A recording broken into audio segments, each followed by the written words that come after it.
بسم الله والصلاة والسلام على رسول الله عليه وعلى آله أفضل الصلاة والتسليم. اللهم صل على محمد وعلى آل محمد كما صليت على إبراهيم وعلى آل إبراهيم، وبارك على محمد وعلى آل محمد كما باركت على إبراهيم وعلى آل إبراهيم. Have the same concept. So, if we look at the Qaida that we have, regardless of what print we have, the Qaida book that you have, it got a system. So the lessons that you have are in a specific order to make sure that the student would be able to learn them. So you cannot just go and mix and go back and forward. No, you have to go in the order for a reason. Like, for example, you cannot teach someone about shadda without them learning first about sukoon. Because if they don't understand the concept of sukoon, they won't understand the concept of shadda. Because shadda is a sukoon and then a harakah. Okay, that's one thing. You cannot teach someone about tanween without them knowing about sukoon first, because tanween is a noon that has a sukoon. So if you want to say to them at the end you apply tanween, which is a noon sakina, they won't understand what this is because they haven't started sukoon. These are just few examples to show you that everything has to be in order.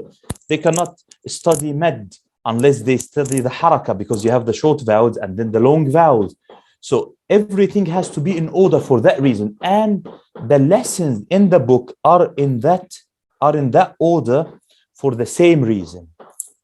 All right. So if you look at the book, I'm going to go quickly through it from the beginning, right? And then we are going to make few stops for the things that need explanation.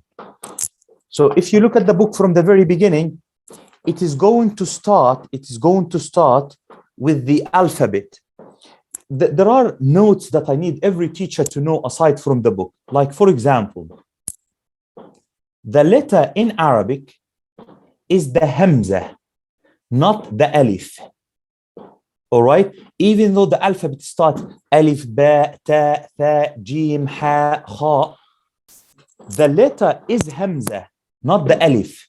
Alif is a mad. It's not a letter. It's an extension. The letter is a hamza.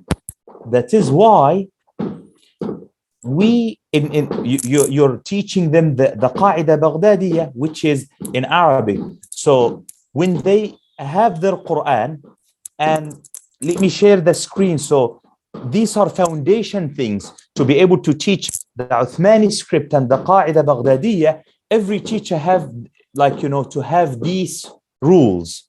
Okay, so alif is not a letter. It is just a mad. The letter is hamza. So let's look at some of the examples that I'm going to put on the board.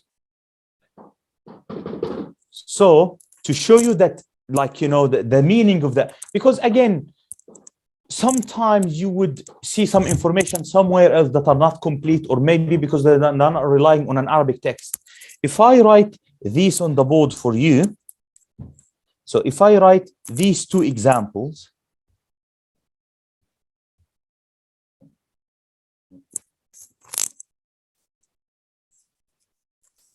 okay, and then I say to you, read them. The first one is going to be read, sa'ala, sa'ala. But the second one is going to be sala, sala. Or what you did is you extended the fatha on the sin, right, to make a mad. All right. If this is an alif and this is an alif and both are the same, in Arabic it would have meant the same.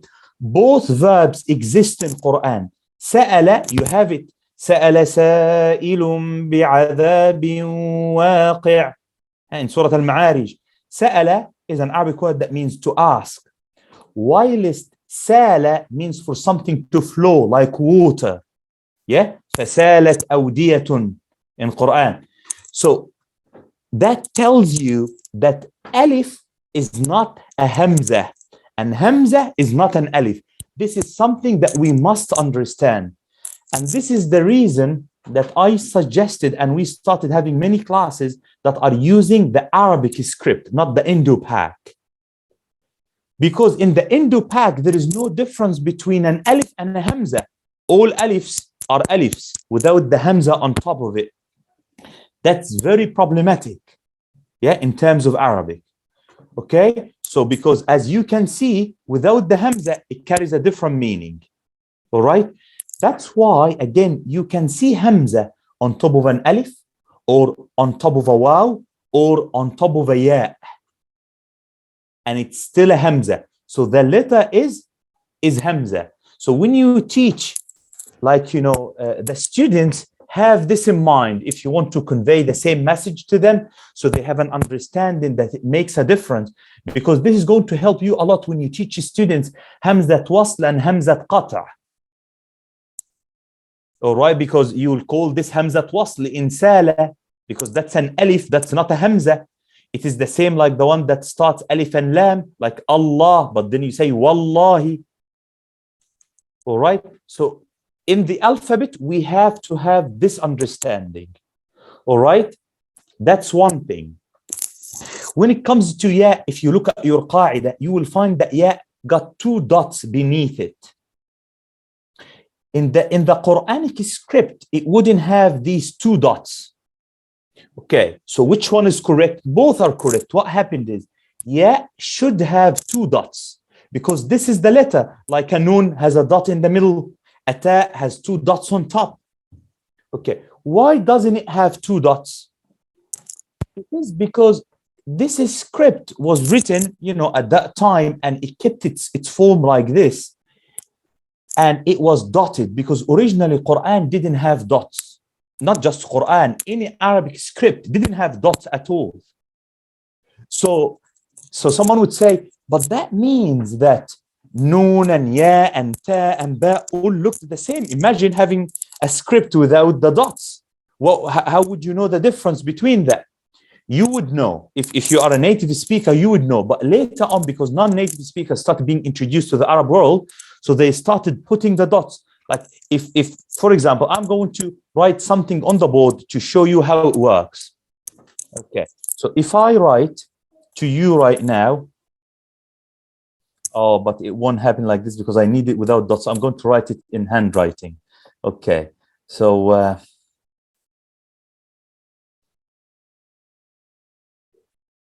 okay, so if I write this to you,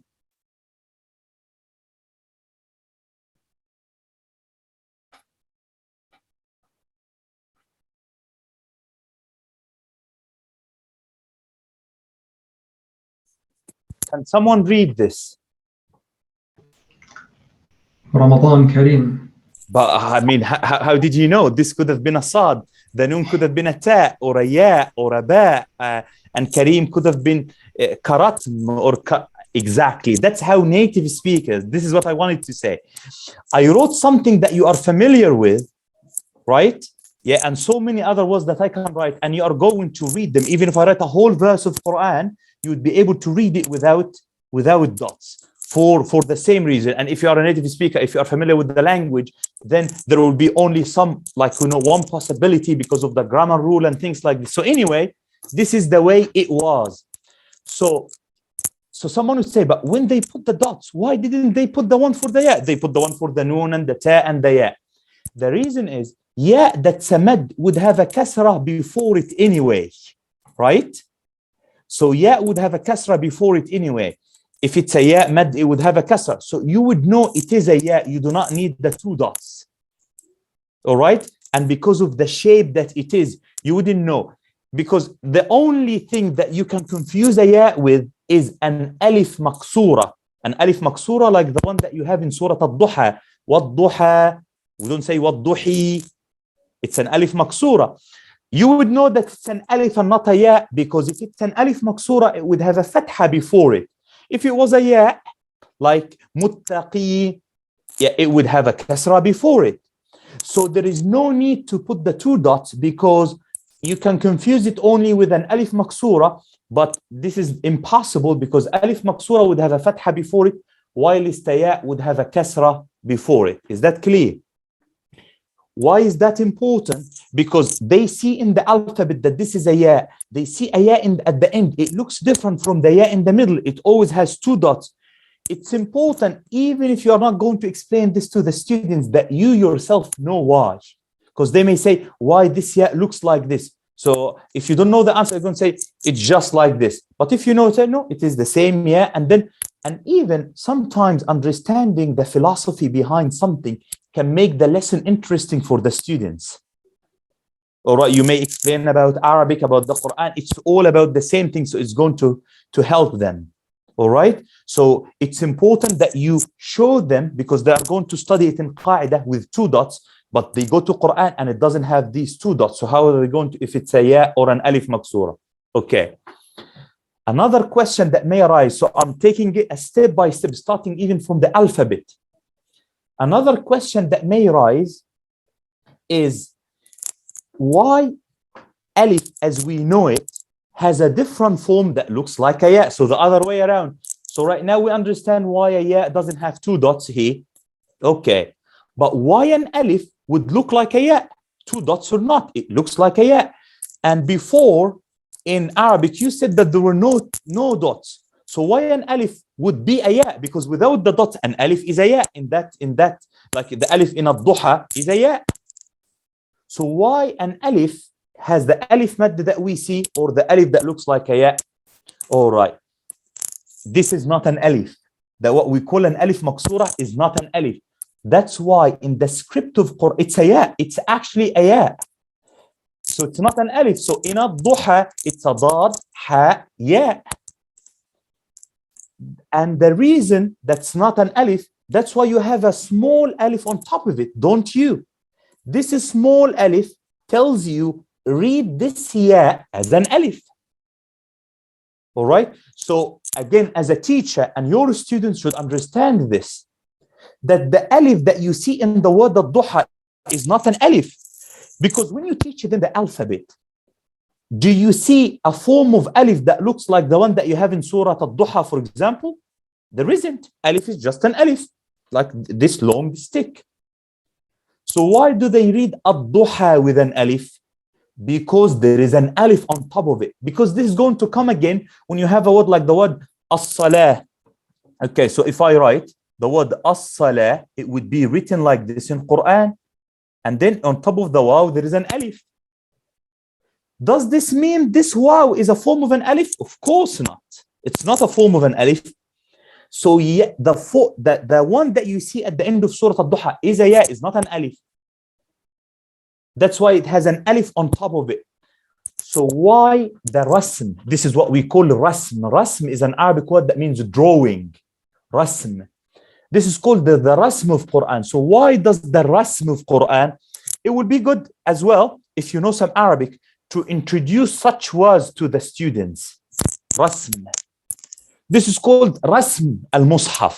The rasm, the drawing of al-mushaf, the calligraphy of al-mushaf, of the Quran.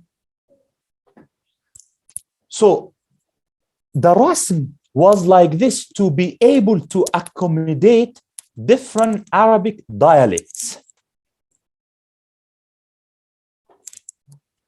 How is that possible? For those of you who have been introduced to qira'at, you would know that if you are reading with Khalaf an Hamza, the qira'ah of Khalaf an Hamza, he would read it وَالضُّحِي.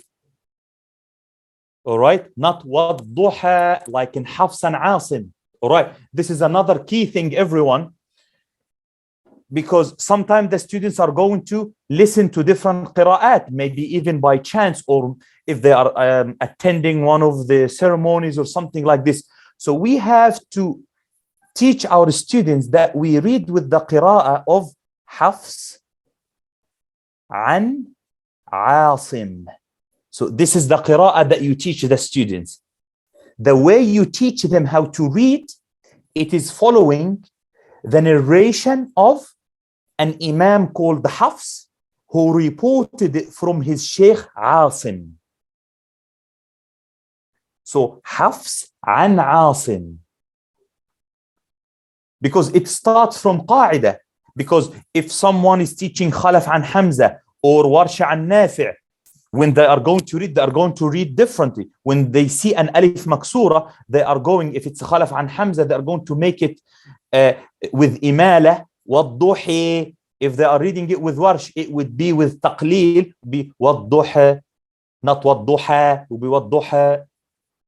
And the other ones, wadduhi, is even more towards the kasra. So anyway, if they are studying by a Moroccan teacher, or in Morocco or in Tunisia, they all use warsh an nafi' or khalaf an hamza. So anyway, so we are teaching Qaida and Quran through the most famous recited narration, which is Hafs an Asim. Okay, so going back to this, I explained this to show you that the rasm, the way Mus'haf is like written, the calligraphy of it was to accommodate Arabs who had different accents, that what we call right now qira'at. If it's an alif mad, it's going to be read a. So it put as an alif maksura that looks like a ya, and on top of it an alif. So if someone reading with Hafs, they are going to say wadduha. If someone reading with warsh, then they have the script in warsh, wadduhi. That's why they have a ya. All right. So the rasm of Quran was to accommodate different qira'at. Does this affect the meaning in any way? No, it does not. It's the same like in English. When someone from Birmingham say water, British English water, American English water, the exact as the dictionary water. Okay, at the end of the day, it all means the same thing, right? But the pronunciation is different. Okay, so this is in the alphabet. Like, you know, these are the key things that I just wanted everyone to know regarding the Arabic alphabet. So alif is not a letter. Yeah, the letter is hamza. That's why you can find it on alif, ya, or waw. Ya has two dots, but because of the rasm of Quran, it doesn't have dots, and you can easily spot it from an alif because of the haraka before it, because they are going to study in madd that alif should have a fatha before it, ya would have a kasra before it, wa would have a dhamma before it. And the thing about the alif maksura, why an alif is written like a ya? No, it's not written like a ya. You have the alif over there that you read. The ya is written for people who use a different qira'ah. Okay. Just before we move from the alphabet, because, you know, alphabet is everything. If they master it, then that's it. A word is a combination of letters. It is extremely important that when we teach our students tafkhim and tarqiq, we do not exaggerate it. Tafkhim is not about saying, oh, no, that's wrong. Tafkhim is a makhraj. When someone reads kha, look at me, kha, kha, I don't move my lips whatsoever. A round shape is a mistake. Let's look at the mufakham letter. خص ضغط قض.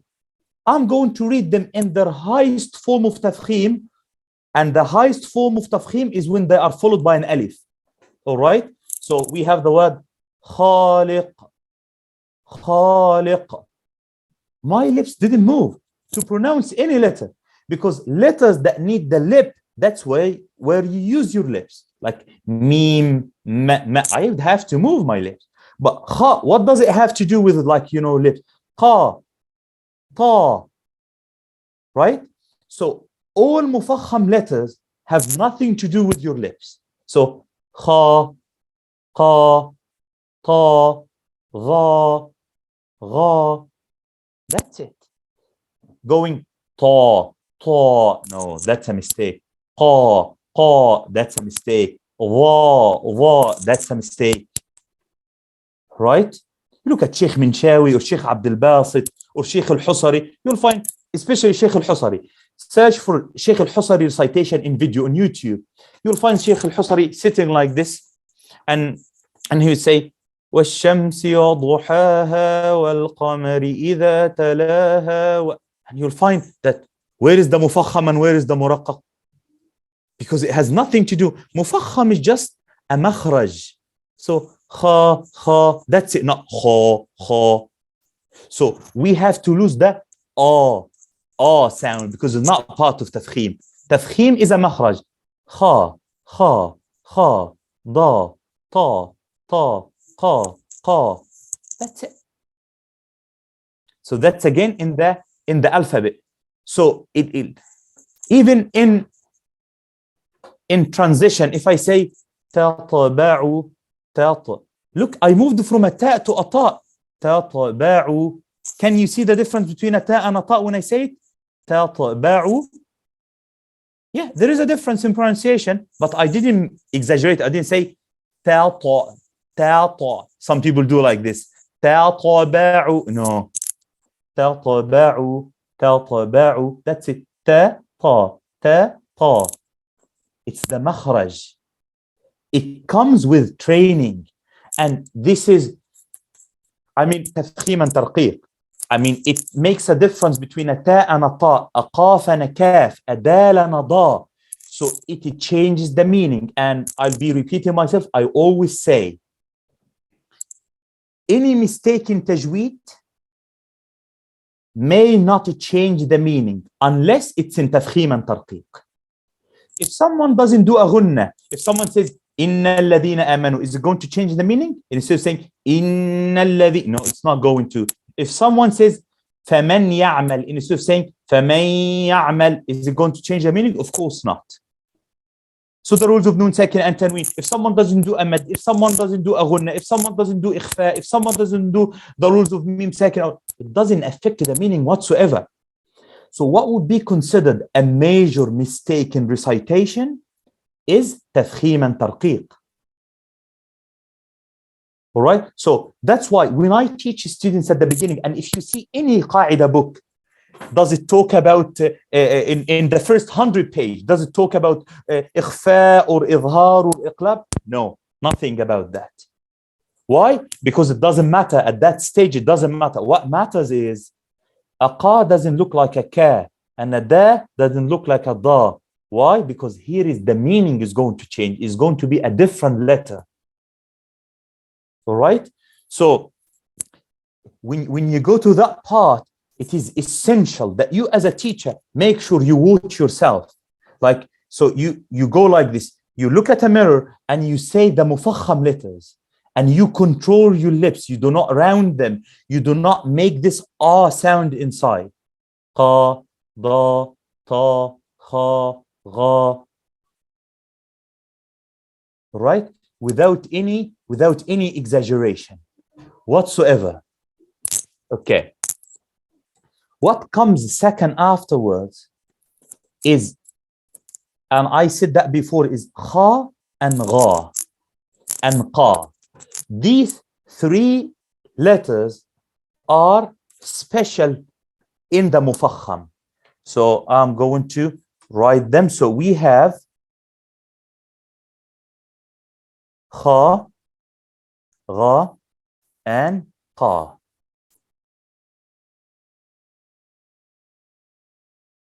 What's special about this? So right now we know the difference between tafkhim and tarqiq. But within tafkhim, if we look, kha, gha, and qa are three of the khussa daghatin qidh, the letters of tafkhim. When they have a kasra, they lose their tafkhim. Look how I said the word tafkhim. I didn't say tafkhim. I said tafkhim. Khi, tafkhim. So when they have a kasra, they lose their tafkhim.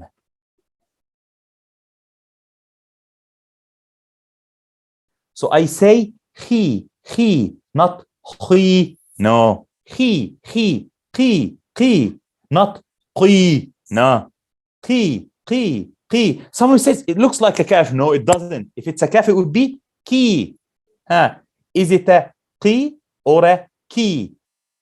All right. So it doesn't. It would seem that it looks like. So when someone reads it, says, Ihdina as-sirata al-mustaqim. Look how I said it. Al-mustaqim. Qim. But people say, Ihdina as-sirata al-mustaqim. That's wrong. Qaf, kha, and gha lose their tafkhim when they have a kasrah. That's again, we are still in the alphabet. So you have to make sure you say khi, ri, not ri, because they are used that the ghain is a mufakham, gha, and that's correct, but it loses its tafkhim when it has a kasrah. جيد? So we say غير and al-ghayb. Yeah? That's a mufakham, but غي a muraqqaq. قي, so اهدنا الصراط المستقيم, mustaqim, not al-mustaqim, because that would be a mufakham. So these three letters, they lose their tafkhim when you have them with a kasrah. All right? So khi, ri, qi, qi. Khi and ri are going to come easy with you. Qi is the one that's going to take some training. And again, listen to Surah Al-Fatiha. Put Surah Al-Fatiha on for Sheikh Al-Minshawi, Sheikh Abdul Basit, Sheikh Al-Husari. Don't use any other sheikh. Your preferences from these three only. All right? And listen to the way they say, اهدنا الصراط المستقيم. Listen to the qaf.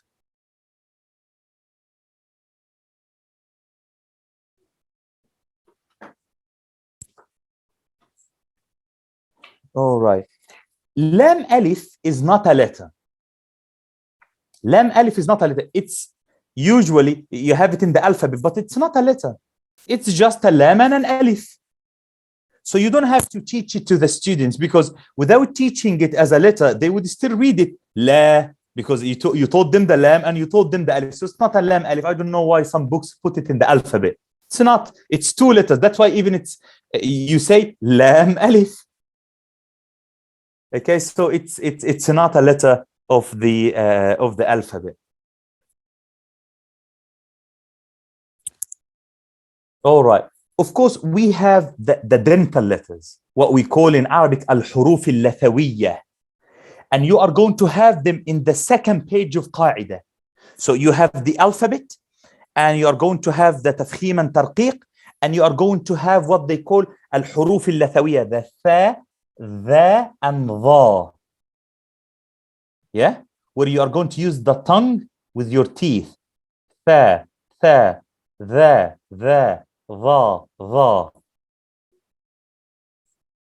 The order makes sense. They have studied the alphabet, and then you are just going to show them the difference. So you teach them first how to pronounce without explanation. So when you start, you say, repeat after me. A, ba, ta, tha, right? Ja, ha, kha. So you didn't teach them tafkhim and tarqiq or the letter that come. They are just imitating. So you start by teaching them all the alphabet without any explanation. After they can read it before you explained any rules correctly, then you start showing them, oh, did you notice that we said ka, but in that we said qa? Did you notice that we said da, and in that we said da? And here where you introduce tafkhim and tarqiq. After they already know how to read it properly, you show them that. What are the letters? You ask them the question. You don't give them the rule. You ask them, what are the letters that we used our tongue in? They're going to say, oh, tha, the, and the. I say, these are the letters in the Arabic alphabet that you use your tongue, the dental ones.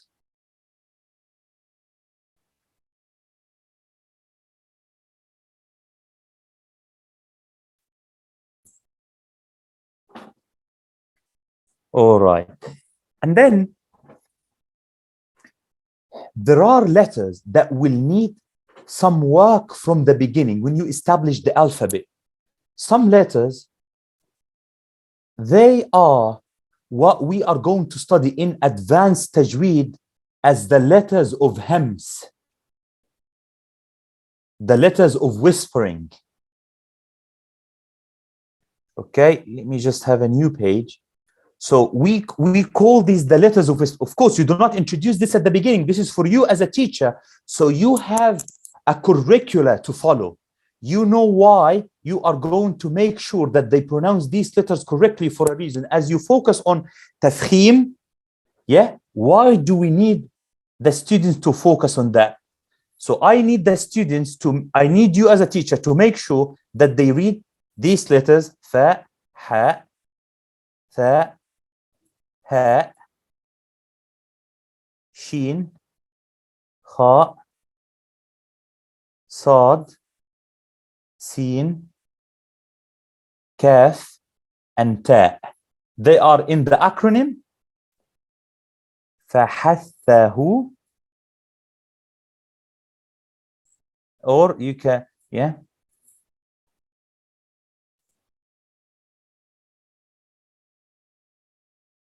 فحثه شخص سكت.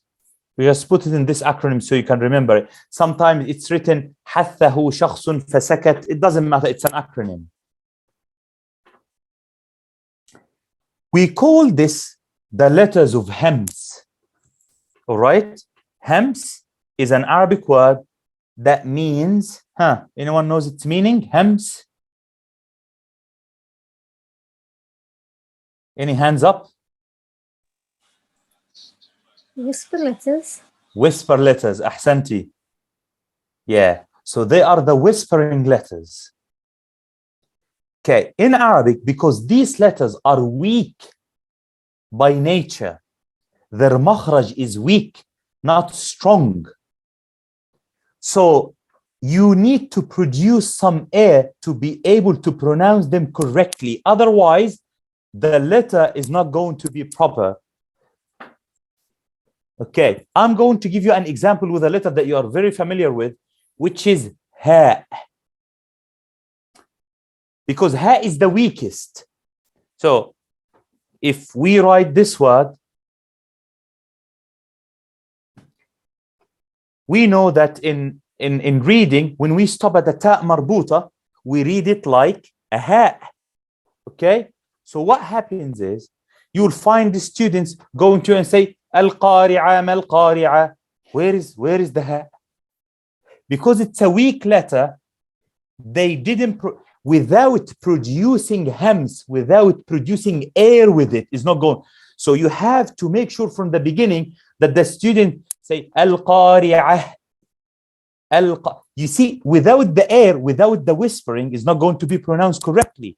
So from the very beginning, from the alphabet, without them knowing that these are letters of hams, because this is an advanced rule of tajweed, you tell them, you see these letters, when you pronounce them, you put your hand in front of your mouth and you let the air, you need to feel it. So fa, fa, fa, ha, ha, tha, tha, ha, ha, sha, sha, kha, kha, sa, sa, sa, ka, ta. The air must come out. I will tell you what letters students are going to have a problem with. They're going to have a problem with fa, ha, and ta. These are the three letters that as a teacher, look out for. Fa, ha, and ta. So some of the students are going to read to you, إِذَا السَّمَاءُ انشَقَّتْ. Look to what I said. Can you see what's after the qaf? You cannot. I say, إِذَا السَّمَاءُ انشَقَّتْ. Because ta needs a hem. So, انشقت. This is the only way I'm going to know it's a ta. But a lot of people say, وَأَذِنَتْ وَأَذِنَتْ. Look at this, وَأَذِنَتْ. What is that? It's وَأَذِنَتْ. This is the, you know what happens? Accents are the same. You know,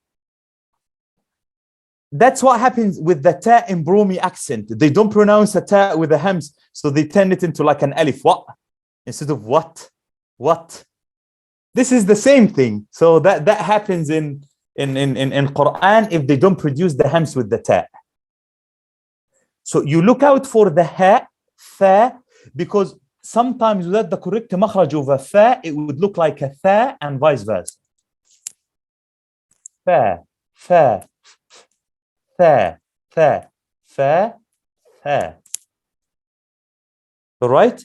So ha is a must. Al-qari'ah, mal-qari'ah, wa ma adraka mal-qari'ah. All right? Sometimes they would exaggerate it at the beginning. No problem with that. Because they want to give the ha, ha. So there is no problem with that at the beginning, and then they will adjust.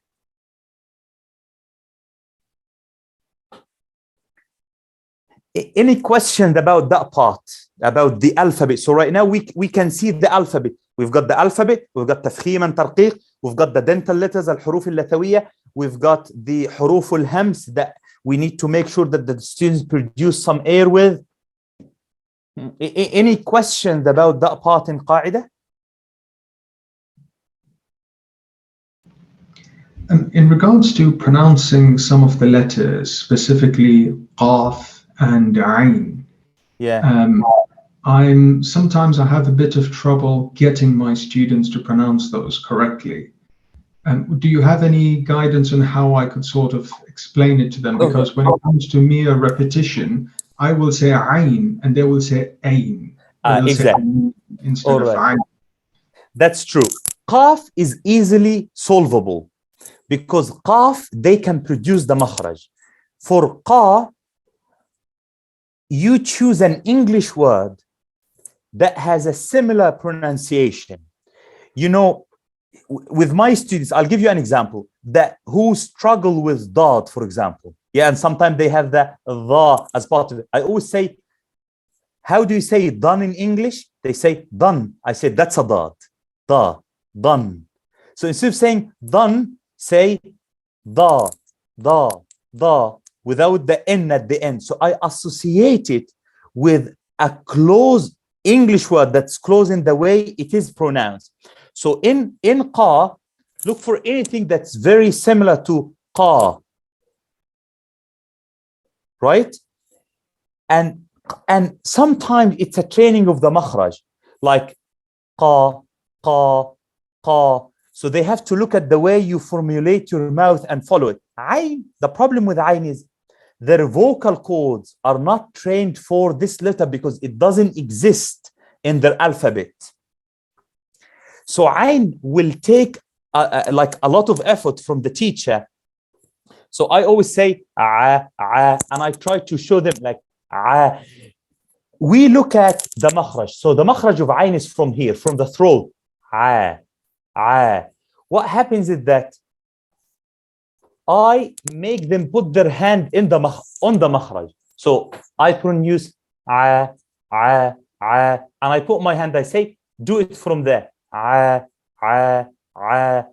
So they have to, because they don't have this makhraj in their native tongue, so it will take some time. So do not rely only on producing it as much as put their hands on the makhraj.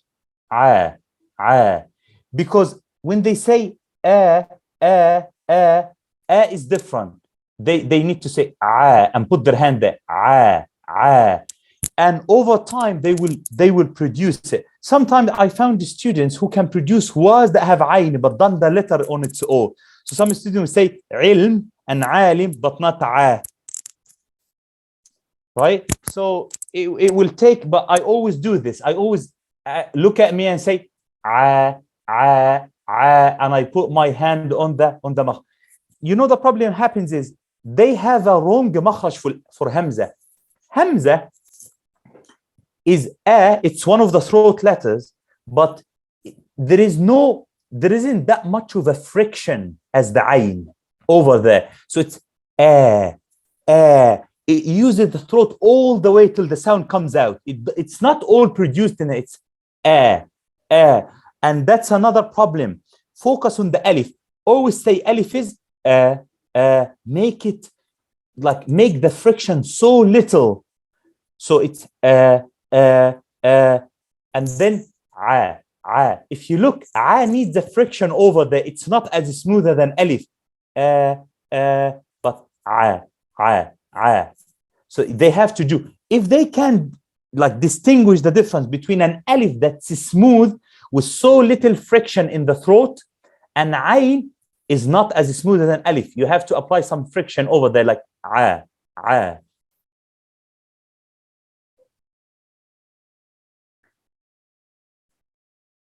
All right. Any other question regarding the alphabet? Okay. So after they finish the alphabet, what comes next is, you see, you will find an exercise right after the تفخيم and ترقيق that reads تدريبات سرعة القراءة. If you look at here, yeah, so here is the قاعدة. This is the page that has the alphabet, and here is the تفخيم and the ترقيق letters, right? And underneath it, it has this title, yeah, that says تدريبات سرعة القراءة, exercise for speed of reading. It basically, you can do this on your own. You don't need the book. It's putting together random letters, right? To see if the student can say fa, sa, fa, ha, ta, ka, dha, sa, a, ya, ha, da, na, da, ja, la, gha, la, dha, ha, a, qa, ma, za. Okay.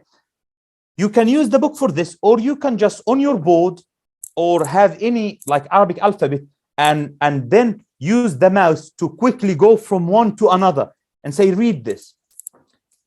Do not move with the students to reading more than one letter unless they can read the Arabic alphabet, not in order, quickly. Because when you move to reading words, if they can spot the letter and read it quickly, you know, you can finish Qaida in 2 months afterwards. That's it. The hardest part is that they can read all the Arabic alphabet and recognize them quickly in any order. If you do this, you've finished, I'm saying, over than 50% of Qaida.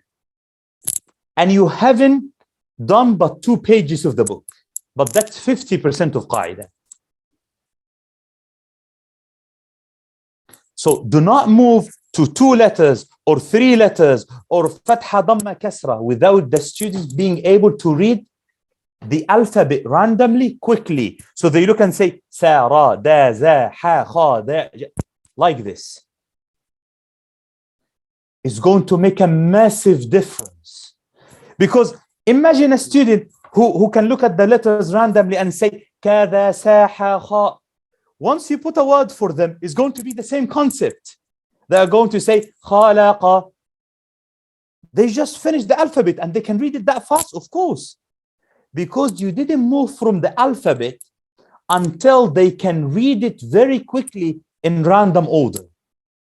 So you have laid the foundation work for the rest of the book.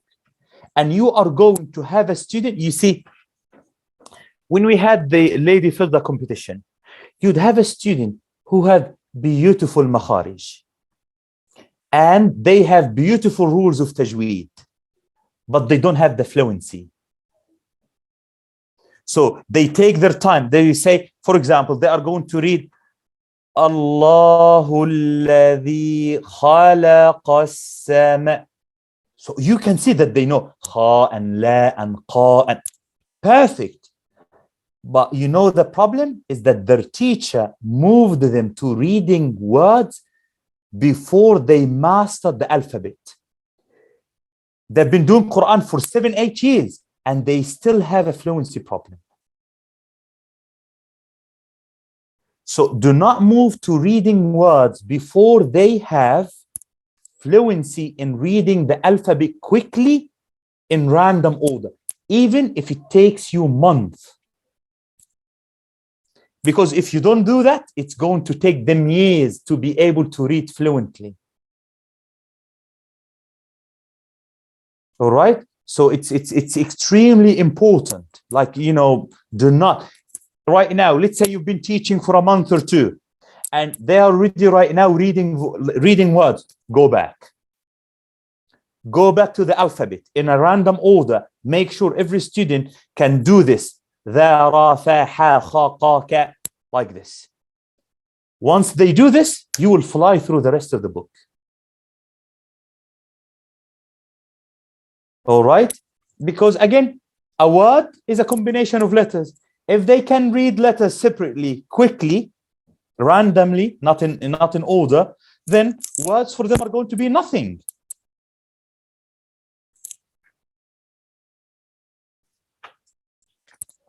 All right. The other okay, so if you see Qaida is going to continue in an order that is going to just have the fatha and then giving you two letters with fathas like thala, sala, like what you have here. Yeah. So it's going to give like two letters with a fatha. So that, and then three letters with a fatha, and then full words with fathas on all letters. So nothing new here. It's just students are training to read like more letters in the same harakat. After it finishes the fathas, it is going to move to kasras. It makes sense. And then it's going to give you two letters with kasras, and then three letters full words with kasra and fatha, because they have already finished the fatha. There is nothing for you here to learn, nothing new. After it does this, it's going to introduce the letters with a dhamma, al-huruf madmuma, and then it's going to give you two letters with a dhamma, and then a word of three letters with a dhamma, fatha and kasra, because you've already finished fatha and kasra. All right. So here there is nothing for you to know. It is just like, you know, the usual order that any book that's teaching is going to follow, teaching the harakat and then giving you two letters with the haraka and then more than this, and then teaching the other haraka and so on. Okay, makes sense, right? And then what comes next is when they start teaching mad. Here we need to make a stop. When they start teaching mad, they will give you this table, yeah, where you have the haraka and the mad. So you will have an and an, ban and ban, jan and jan. In the book that I have, it's page 58. So in your book, it will be similar or around the same thing.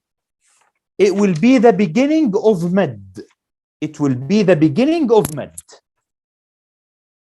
All right. Okay. So they can read the alphabet randomly, so quick. Then you are going to teach them the fatha, and then they are going to read words with the fatha. Teach them the kasra, and they are going to read words with the kasra and the fatha. Teach them the dhamma, and they are going to read words with all three harakat. So see the order of the book. Now you are finished with short vowels. It makes sense that the next is going to introduce mad fatha. Yeah, so the mad of an alif, and then mad of a ya and mad of a waw. So they can practice the difference between a fatha, the length of a fatha, which is a, and the length of a mad. A, ba, ba, bi, bi, bu, bu. All right. So again, this is one of the most common mistakes in reciting Quran. Sometimes students have one of two things. Either they prolong a fatha and apply a mad that does not exist, or they do not apply the mad and give it just one haraka. So they will be either extending a haraka, a short vowel, or shortening a long vowel. So this lesson, you have to make sure you do not move from it unless the student can differentiate between a short vowel and a long vowel. And you've got a table for this with all the alphabet. This is the table here, yeah? And if you look at it, it will give you the letter with a fatha and then the letter with a fatha followed by an alif. So hana, hana, khana, khana, bana, bana. Right? It's going to do this with mad alif and then it's going to move to, and of course it's going to give you examples. Yeah, so they are going to read words. Yeah, so they are going to see the difference between talab and talib, ta, to do the mad.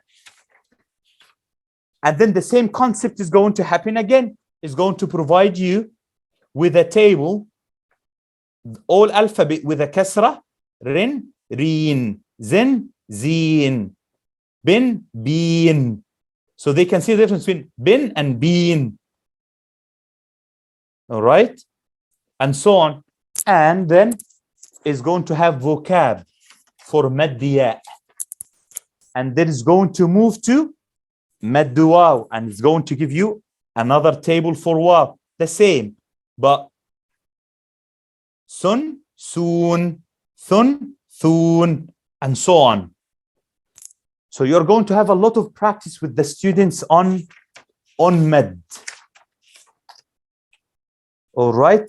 And this is going to reach till page 78 from the book that I have, which is more than half of the book.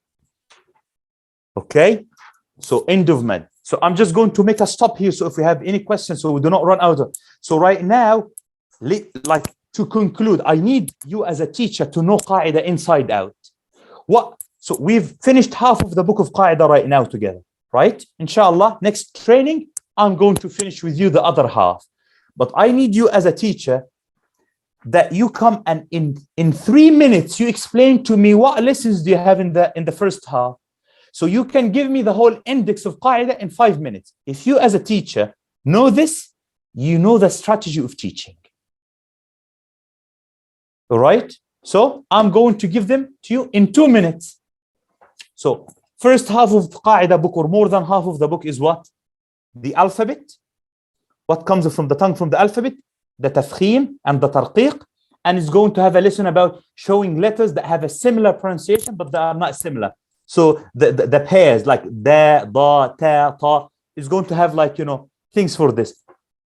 And we added to this that we focus on the letters that are weak and they need air to be produced with them, right? And then what happens? Speed of reading.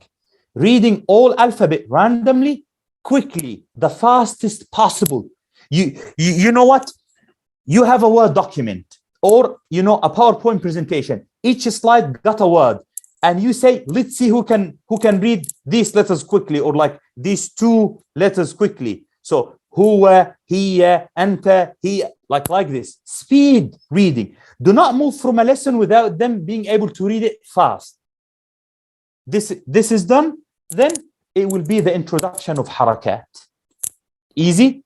Harakah, fatha, and then they read words with fatha, kasra, words with kasra, dhamma, words with dhamma. After the harakat that are the short vowel, is going to be the introduction of the long vowel. So they can see the difference between 1 harakah and 2 harakas, because this is it. A harakah means a movement. Mad, tabi'i, a natural mad, is 2 harakas, means 2 movements. So ba, ba. That's it. You're going to have this for fatha, kasra, and then dhamma. And this is half of the qaida in less than 2 minutes. All right.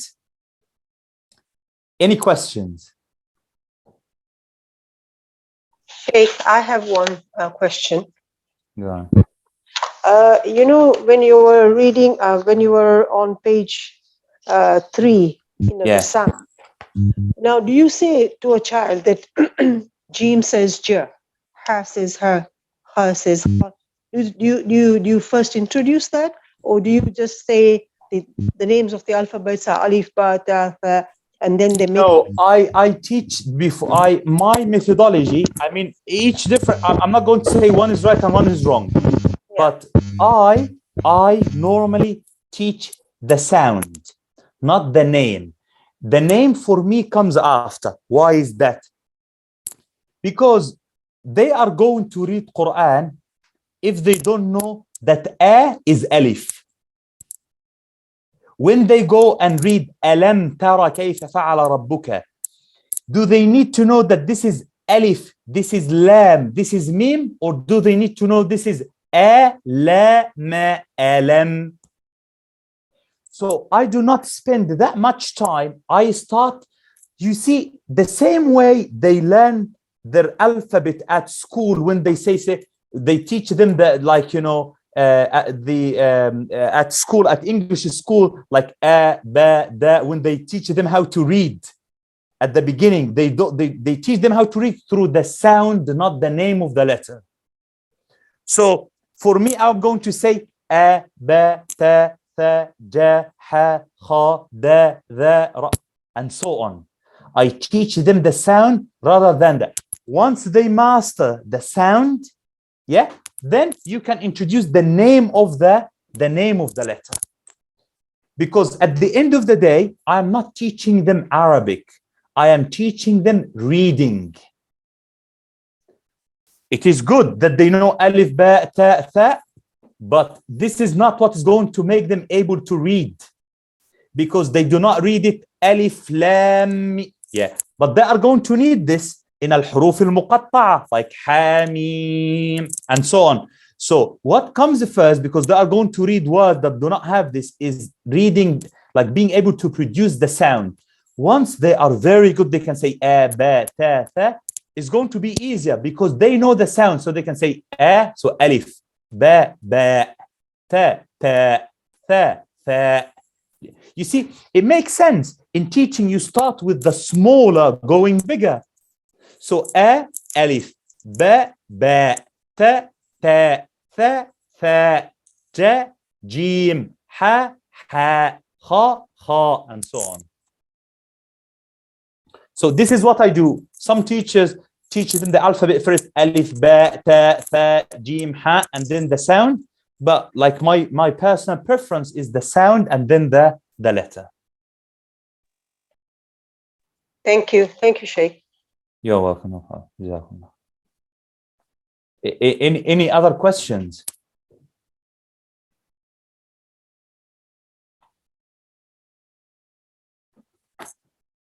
All right. If there are no other questions, we as teachers, like, so I still read and learn and have different things from my shuyukh, right?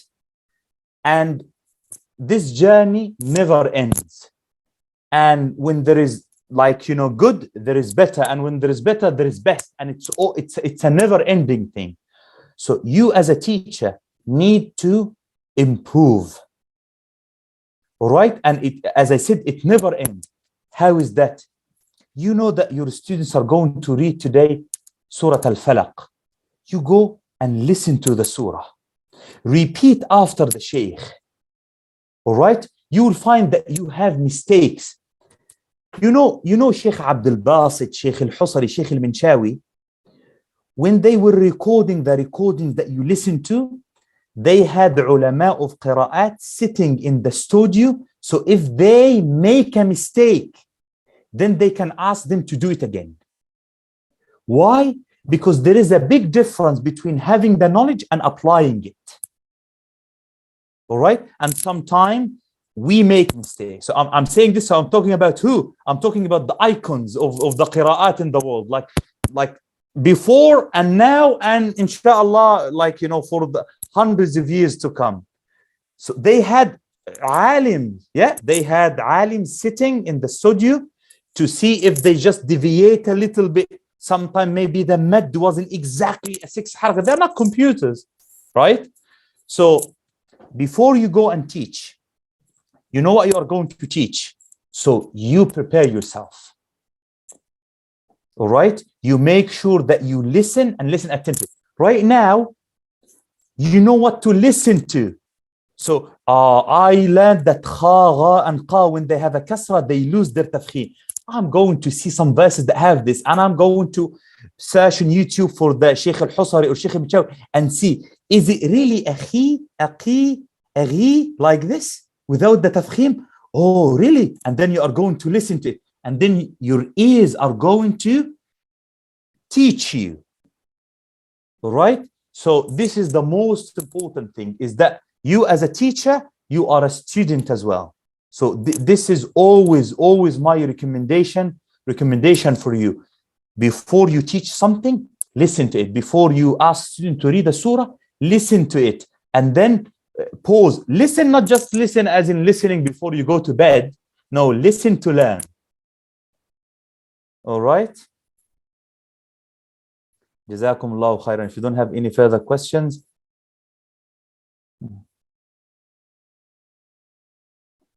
We cannot hear you, Sister Fatima. Can you hear me now? Yes, we can hear you now. Okay. Thank you so much, Sheikh, as always. Amazing training today. Learned quite a bit. So, mashallah, thank you so much. Any last questions, or are we happy to end the session? Yeah, okay. So you all have the next date, which is in November. So please do attend the next training, because Sheikh will continue from where we have stopped today, inshallah. Ma'as salama. Inshallah, we'll see you on Friday. Inshallah. Thank you, Sheikh.